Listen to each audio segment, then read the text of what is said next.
चलो इस लेक्चर में क्या देखेंगे, प्रॉपर्टीज ऑफ चार्ज। चार्ज के क्या क्या प्रॉपर्टीज होते हैं। तो देखो पहला प्रॉपर्टीज क्या है इंपॉर्टेंट, क्या, like charge repel each other and unlike charge attract each other. मतलब सेम चार्ज जो लाइक चार्ज है वो एक दूसरे को रिपेल करते हैं, मतलब उस दोनों में क्या होता है, दुश्मनी होता है। चाहे तुम पॉजिटिव पॉजिटिव ले लो, चाहे तुम नेगेटिव नेगेटिव ले लो, तो वो दोनों में क्या होगा, दुश्मनी। तो पॉजिटिव पॉजिटिव क्या करेंगे, रिपेल करेंगे, दुश्मनी।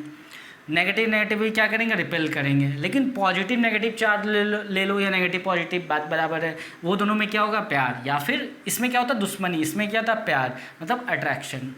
ठीक है, तो ये क्या हुआ, सिंपल है property, like charge repel each other and unlike charge attract each other. बहुत मतलब छोटे क्लास से ही तुम लोग ये जानते होंगे।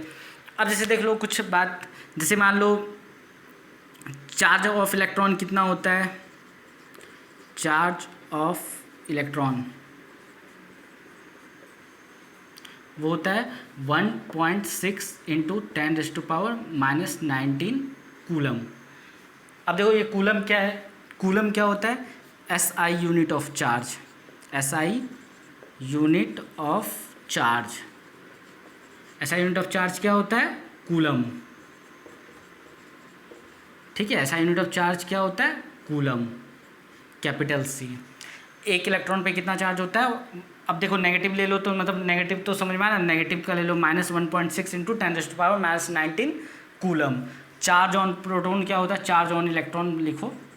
चार्ज ऑन प्रोटॉन क्या होता है, charge on proton, charge on proton होता है +1.6 इंटू 10⁻⁻19 कूलम। समझ लो, इसका जस्ट अपोजिट होता है चार्ज ऑन इलेक्ट्रॉन। अब देखो ये तो हो गया। अब देखो नेक्स्ट प्रॉपर्टी क्या है, चार्ज कैसी क्वांटिटी, स्केलर या वेक्टर। चार्ज क्या है, स्केलर क्वांटिटी है। इसको लिख लेना, इसको भी लिख लेना, इसके बाद लिखो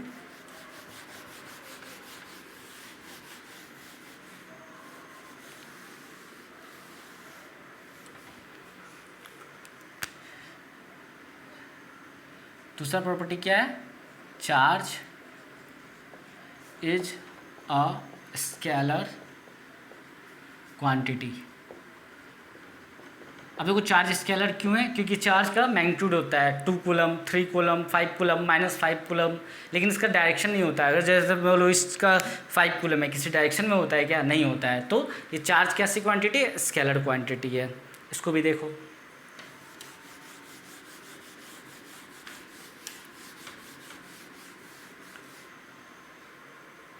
अब देखो चार्ज स्केलर क्वांटिटी हो गया। अब देखो मास ऑफ इलेक्ट्रॉन कितना होता है, मास ऑफ इलेक्ट्रॉन वो होता है 9.1 इंटू 10⁻⁻31 kg। मतलब mass of electron 9.1 into 10⁻⁻31 kg। अगर इसको नीचे लाओगे तो क्या हो जाएगा, 10⁻31। मतलब 9.1 को 10⁻, मतलब समझ रहे हो, 1 पे 31 जीरो से क्या करोगे, इसको डिवाइड करोगे तब आएगा। मतलब मास बहुत बहुत बहुत बहुत कम होता है। ठीक है, इलेक्ट्रॉन का। एटम को कोई देखा है क्या, देख पाते हो, नहीं देख पाते हो। मास ऑफ प्रोटॉन क्या होता है, मास ऑफ प्रोटॉन वो होता है 1.67 इंटू 10⁻⁻27 kg। अब देखो mass of proton 1.67 into 10⁻⁻27 kg। क्या समझ में आता है, जो प्रोटॉन का मास होता है वो इलेक्ट्रॉन के मास से ज़्यादा होता है। ये क्या होता है, इक्वल होता है करीब करीब किसके, मास ऑफ न्यूट्रॉन। ठीक है, न्यूट्रॉन का भी मास कितना होता है, 1.67 इंटू 10⁻⁻27 kg। ठीक है, इसको भी नोट करो।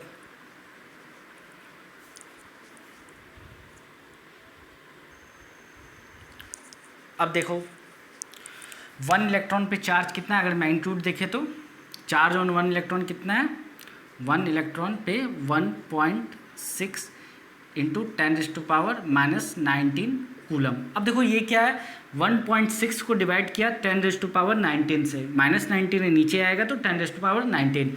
इसका मतलब क्या है, अगर देखा जाए यहाँ पे तो 1 कूलम में कितना, जो 1 कूलम इधर होगा तो कितना होगा, 1 electron divided by 1.6 into 10⁻⁻19 coulomb, नहीं सॉरी ये कूलम तो है, 1 electron equal to 1 electron divide by 1.6 into 10⁻⁻19।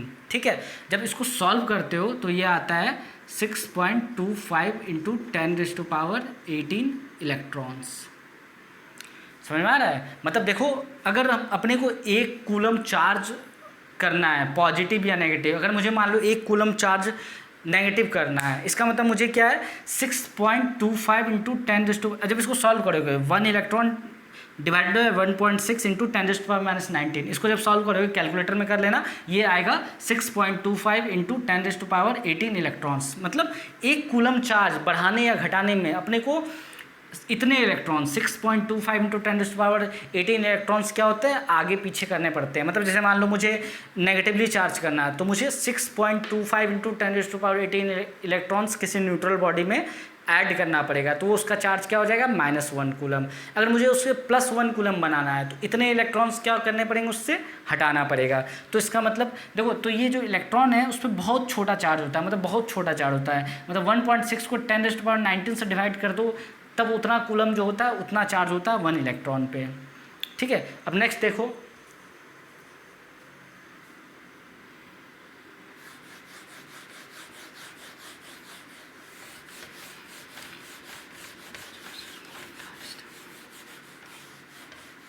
अब नेक्स्ट प्रॉपर्टी है third, charge is quantized. Charge is quantized.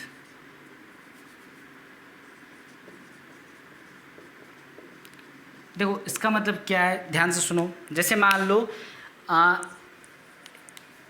कोई बॉडी है, ठीक है, दो कंडक्टिंग बॉडी है, ठीक है, दो कंडक्टिंग बॉडी है, मतलब एक से इलेक्ट्रॉन दूसरे में ट्रांसफ़र कर सकते हैं, कंडक्टिंग बॉडी है।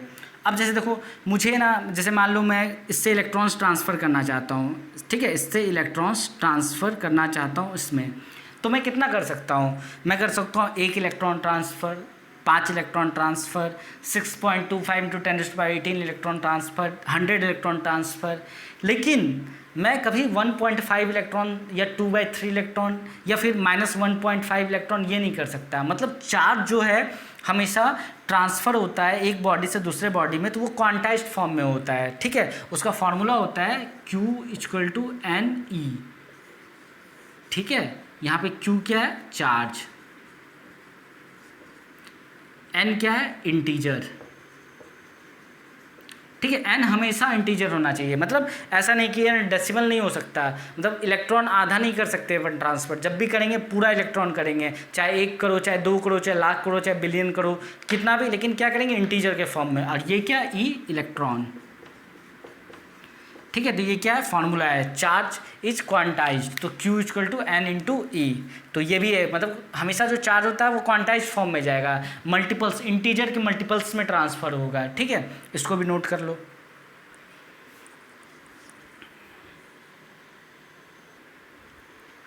अब देखो charge, next property, charge is conserved. मतलब चार्ज इज कंजर्व्ड मतलब charge can neither be created nor be destroyed, it can be only transferred from one body to another. मतलब क्या है, चार्ज को अपन क्रिएट नहीं कर सकते। मतलब ऐसा नहीं है क्या है कि ना अपन चार्ज क्रिएट कर देंगे कहीं से, प्लस चार्ज क्रिएट कर दिया लो, माइनस चार्ज कर दिया लो, नहीं। अपन क्या करते हैं, बस इलेक्ट्रॉन को ट्रांसफ़र करते हैं। जब इलेक्ट्रॉन ट्रांसफ़र होता है, जिससे निकलता है वो पॉजिटिव, जिस पे जाता है वो क्या हो जाता है, नेगेटिव। तो मतलब चार्ज क्या है, कंजर्व्ड है, मतलब जितना था उतना ही रहेगा, ना नया जन्म लेता है ना कोई मरता है। ठीक है, पूरा यूनिवर्स का चार्ज क्या है, कंजर्व्ड है। ठीक है, charge can neither be created not be destroyed, ये अपने को ध्यान रखना है, ये भी क्या है, प्रॉपर्टी है।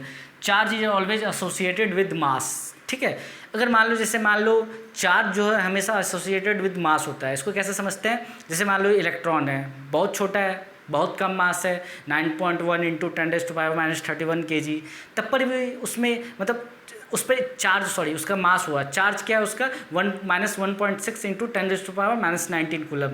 इतना कम चार्ज है और इतना मास है, मतलब कि अगर मास है तभी चार्ज है।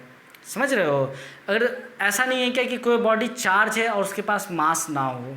ठीक है, ऐसा कोई एग्जाम्पल नहीं कि अगर कोई बॉडी चार्ज है उसके पास मास नहीं है। इलेक्ट्रॉन देखो चार्ज है, तब पर बहुत कम मास है लेकिन मास है। अब देखो मास हो सकता है, जरूरी नहीं कि चार्ज हो। जैसे मान लो ये मार्कर है, ये मास है, इसके पास नेट चार्ज इसका जीरो है, ये कोई चार्ज नहीं है, पॉजिटिव चार्ज या नेगेटिव चार्ज नहीं है, ठीक है। तो यही हुआ, charge is always associated with mass, अगर चार्ज है तो मास होगा ही होगा। नेक्स्ट देखो, total charge of the system remains conserved, मतलब अगर मान लो एक सिस्टम है, ठीक है, उसका चार्ज क्या होता है, हमेशा कंजर्व रहेगा, ठीक है, उससे ना चार्ज बाहर जाएगा ना अंदर जाएगा, एक सिस्टम का चार्ज, ठीक है। तो जैसे मान लो ये क्या आइसोलेटेड सिस्टम है, आइसोलेटेड सिस्टम, आइसोलेटेड सिस्टम मतलब ये इंटरेक्ट नहीं कर सकता बाहर कहीं से, ये पूरे वर्ल्ड से इंटरेक्ट नहीं कर सकता, ये बस ये जो एक सर्कल है इसी में इंटरेक्ट करके रहेगा, आपस में इंटरेक्ट कर सकता है, ABC 3 बॉडी है, ABC आपस में इंटरेक्ट करेगा, लेकिन किसी और से इंटरेक्ट नहीं कर सकता। अब देखो सिनेरियो क्या है, पहले इसमें चार्ज था +4 कूलम, इसमें था -3 कूलम, इसमें था +7 कूलम, ठीक है, initial.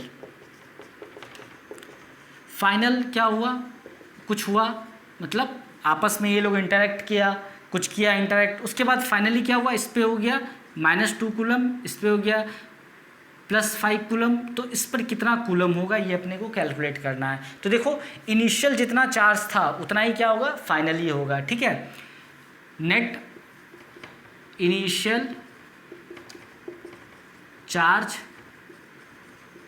Equal to net final charge, तभी तो सिस्टम, ये जो सिस्टम इसका चार्ज क्या होगा, कंजर्व्ड रहेगा। नेट इनिशियल चार्ज कितना है, +4 कूलम, -3 कूलम, +7 कूलम,